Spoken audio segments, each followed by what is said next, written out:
Hello guys, இன்றைக்கி நம்ம அந்த வீடியோவில் பார்க்க போகிறது பார்த்திங்கன்னா இந்தியன் பைக் கேமில் நம்ம இப்போ 8 பைக்கோட ஒரு நம்பரை சொல்ல போகிறோம். எல்லோரும் இந்தியன் பைக்கில் வந்துடுங்க. அதுக்கடுத்து ஃபோன் கால் ஓப்பன் பண்ணிட்டு 3000 போட்டிங்கன்னா உங்களுக்கு நிஞ்சா ஸ்டோர் வந்துடும் காய்ஸ். அதுக்கடுத்து திருப்பியும் ஃபோன் காலை ஓப்பன் பண்ணிடுங்க.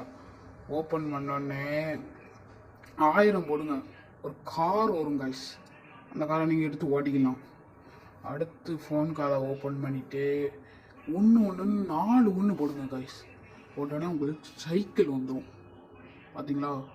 இப்போ திருப்பியும் ஃபோன் காலை ஓப்பன் பண்ணிடுங்க. ஓப்பன் பண்ணோடனே 000ன்னு 4 போட்டிங்கன்னா உங்களுக்கு ஸ்கூட்ரு வந்துடும். ஓகேவா? இப்போ நம்ம அடுத்துட்டு போகலாம். அடுத்து 9000 போட்டிங்கன்னா உங்களுக்கு ஸ்ப்ளெண்டர் வந்துடும். ஓகே, அதுக்கடுத்து 49 போட்டிங்கன்னா உங்களுக்கு புல்லட் வந்துடும். அதுக்கடுத்து 8000 போடுங்க கைஸ். அதான் கைஸ் மிகப்பெரிய இது. 8000 போட்டிங்கன்னா உங்களுக்கு ஹெலிகாப்டர் வந்துடும். ஹெலிகாப்டர் அப்படியே ஓப்பன் பண்ணிட்டு 4000 போட்டிங்கன்னா உங்களுக்கு இந்த கார் வந்துடும். அவ்வளோதான் கைஸ், இந்த வீடியோ முடிஞ்சிச்சு. சப்ஸ்கிரைப் பண்ணிடுங்க.